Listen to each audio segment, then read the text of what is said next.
चणा मसाला। आता छोले असो किंवा चवळी, पांढरे चणे असो किंवा काळे चणे, सगळं काही कमाल बने।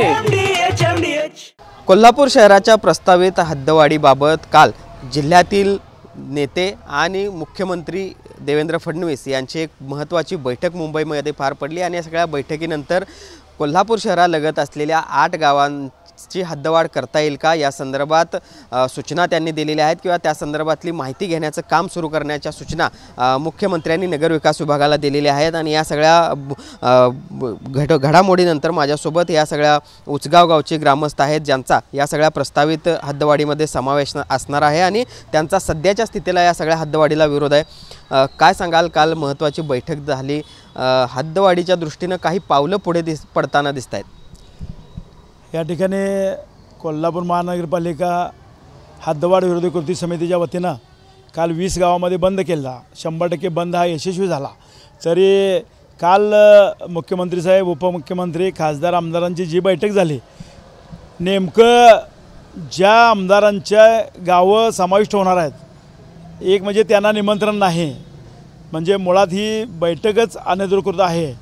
आणि शहराच्या आमदारांनी सांगितलं आहे की आयुक्तांना पत्र देतो, आयुक्तांनी शिवना द्यावं, शिवनाने गावातल्या ग्रामस्थांना द्यावं, त्यांचे ठराव मागून घ्यावेत। हे जे आहे हे सगळं तोंडी झालेलं आहे, जेणेकरून ज्यांच्या मतदारसंघामधली गावं जाणार आहेत त्या आमदारांना न बोलवल्यामुळं ही बैठकच अनधिकृत आहे असं आमचं ठामपणे मत आहे। तुम्ही काय सांगाल? खरं तर उचगाव गावाबरोबरच 8 गावं या सगळ्या प्रस्तावित हद्दवाढीमध्ये समाविष्ट घेता येतील का या संदर्भात अभ्यासाच्या सूचना मुख्यमंत्र्यांनी कालच्या बैठकीत दिलेल्या आहेत। त्याचबरोबर आगामी स्थानिक स्वराज्य संस्था निवडणुकीच्या अनुषंगानं ही हद्दवाढ करता येईल का याचा देखील चाचपणी करण्याच्या सूचना त्यांनी दिल्या। आता हायकोर्टानं सांगितलेलं आहे की सुप्रीम कोर्टाने 4 महिन्याच्या आत स्थानिक स्वराज्य संस्थांच्या निवडणुका घ्या आणि आत्ताच मुख्यमंत्र्यांनी काल आदेश दिलेले आहेत, ते आदेश तोंडी आहेत, त्यांनी कोणत्याही प्रकारचे कागदोपत्री आदेश दिलेले नाहीत। आणि जी गावं 8 आहेत त्यांचे स्थानिक जे आमदार आहेत किंवा जी गावं 20 घेण्याचा यांचा घाट रचलेला आहे त्या स्थानिक आमदारांना हिने विश्वासात घेतलेलं नाही, त्या स्थानिक आमदारांचा यांना विरोध आहे। आणि विरोध असून त्यांनी बाकीचे जे कोल्हापूरचे शहराचे आमदार असतील, खासदार असतील, ज्यांचा याच्याशी काही संबंध नाही अशा लोकांना घेऊन काल मिटिंग केली, पण मिटिंगमध्ये फारसं त्यांना यश आलेलं नाही, कारण का अजून बरंचसं पुलाकडून पाणी व्हायचं आहे। शिवण असतील, महानगरपालिका असतील, त्यांना कागदोपत्री हे सगळं घोडे नाचवायचे म्हटले तर साधारणतः 1-2-3 महिने जाणार आणि त्याच्या आत काही हे शक्य नाही। आणि आम्ही आमचे 20 गावची जी गावं समाविष्ट करण्याचा जो घाट घातला आहे आम्ही तो हाणून पाडू, इथून पुढं आमचं आंदोलन तीव्र करू आणि आम्ही आमच्या गावातच बरे आहोत, आमच्या गावचा गावगाडा चांगला आहे, आम्हाला आमच्या गावामध्ये सगळ्या सुखसुविधा मिळतात आणि ज्या महानगरपालिकेमध्ये आमचा समावेश करण्यात येणार आहे त्यांच्या आजची स्थिती पाहिली तर बरीच भयानक आहे। एक पाऊस पडला तर सगळं जलमय कोल्हापूर होतं आहे, गटारी असतील, रस्ते असतील, सगळ्या असुविधा आहेत आणि आम्ही आमच्या गावामध्ये चांगल्या पद्धतीने काम करत आहोत।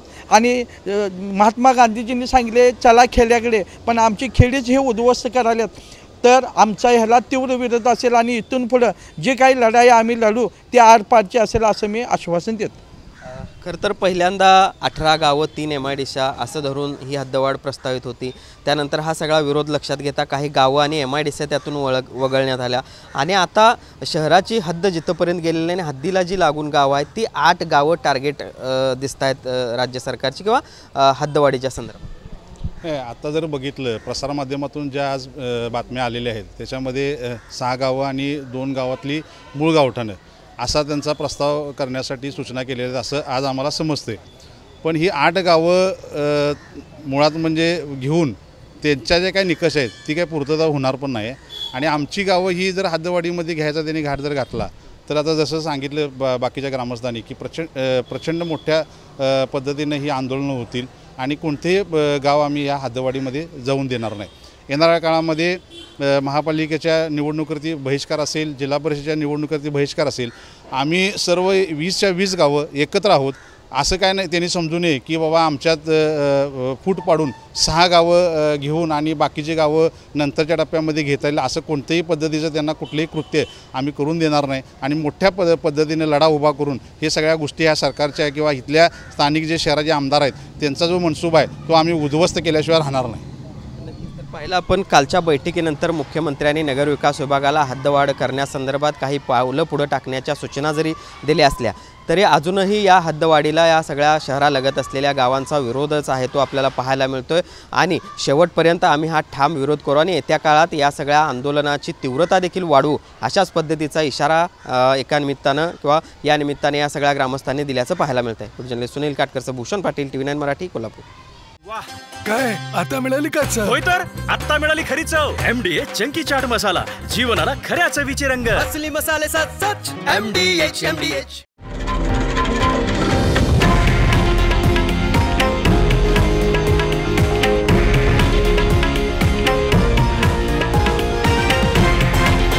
हे आहे देशातील नंबर 1 न्यूज नेटवर्क आणि आपण पाहत आहात TV9 मराठी, एकमेव.